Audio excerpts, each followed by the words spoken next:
నమస్తే బోసుకుమరి వీరమల్లుకు సంబంధించినటువంటి అవంతరాలన్నీ ఇంకా తొలగిపోయినట్టే. కానీ సినిమాకి సంబంధించి సినిమా ఇండస్ట్రీకి సంబంధించినటువంటి అవంతరాలు ఇంకా తొలగలేదు. ఖచ్చితంగా సీరియస్ అయినటువంటి దృష్టి ప్రభుత్వం పెట్టాల్సినటువంటి పరిస్థితులు ఖచ్చితంగా ఉన్నాయి.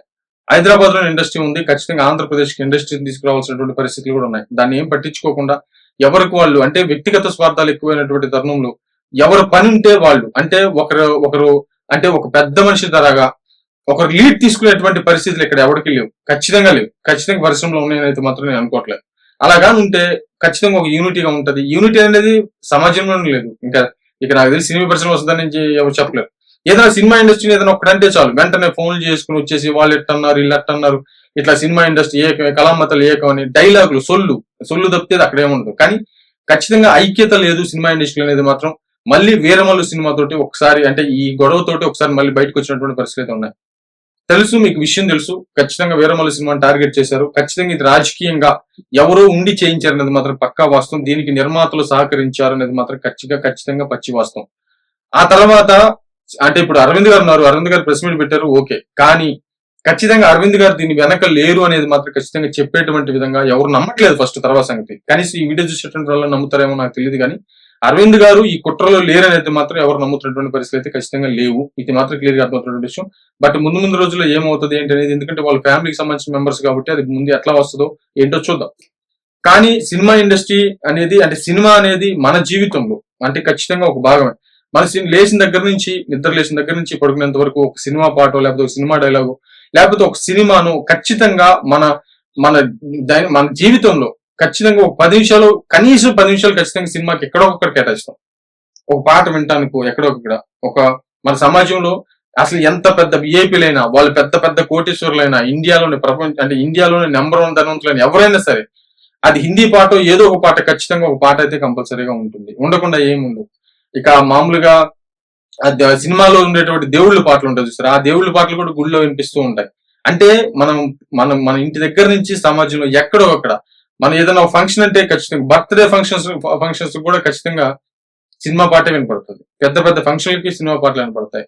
ఆటోల్లో వెళ్ళేటప్పుడు, కారుల్లో వెళ్ళేటప్పుడు, ఎక్కడైనా సరే ఏదైనా చూడండి సినిమా అనేది సినిమా పాట కానీ ఏదో ఒక రూపంలో సినిమాలో ఉండేది ఏదో ఒక రూపంలో మనకు ఖచ్చితంగా రోజువారీగా మనం పలకరిస్తూనే ఉంటాయి. కాబట్టి 90% అనేది కంపల్సరీగా జీవితంలో ఒక పార్ట్ గా అయిపోయినటువంటి ప్రతి 90% పీపుల్ కి సినిమా అనేది ఏదో ఒక రూపైన రోజు ఒక 10 నిమిషాలైనా 15 నిమిషాలైనా పలకరిస్తూనే ఉంటుంది.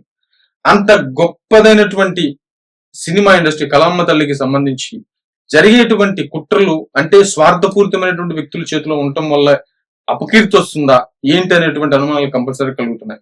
నాకు తెలిసి పవన్ కళ్యాణ్ గారు లాంటి వ్యక్తులు నిస్వార్థమైనటువంటి వ్యక్తులు, ప్రజల కోసం ఆలోచించేటువంటి వ్యక్తులు, అదేవిధంగా సమాజం బాగుండాలని కోరుకునేటువంటి వ్యక్తులు, ఇలాంటి వ్యక్తులు ఖచ్చితంగా దీన్ని పట్టించుకొని ఏం జరుగుతుంది అసలు సినిమా ఇండస్ట్రీలో వీళ్ళు ఏకం కావట్లేదు, కానీ అది పర్ఫెక్ట్ గా జరుగుతుందా లేదా, సినిమా ఇండస్ట్రీ మీద పడి డబ్బులు దోచుకోవడంలో ఇలా వెళ్ళిపోతూ ఉంటే చిన్న సినిమాలను చంపేస్తూ ముందుకు వెళ్ళిపోతున్నటువంటి తరుణంలో థియేటర్లు మూసుకోవాల్సినటువంటి పరిస్థితులు ఎందుకు వస్తున్నాయి? ఖచ్చితంగా ఎంటర్టైన్మెంట్ అనేది ఆగదు.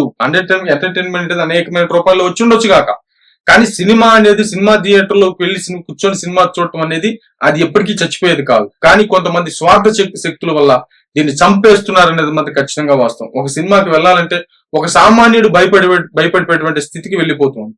కాకపోతే ఇక్కడ అయితే క్లారిటీకి చెప్పండి, ఒక సినిమా చూడటానికి టికెట్ ధర పెట్టడానికి అయితే ఓకే, కానీ మిగతా అన్ని ఖర్చులు కూడా ఎగిస్తా అయిపోతున్నటువంటి తరుణంలో సినిమా కంటే మిగతా ఖర్చులు ఎక్కువ అయిపోతున్నటువంటి తరుణంలో ఒక సామాన్యుడు సినిమాకి వెళ్ళి చూడాలంటే భయపడిపోయేటువంటి స్థితి.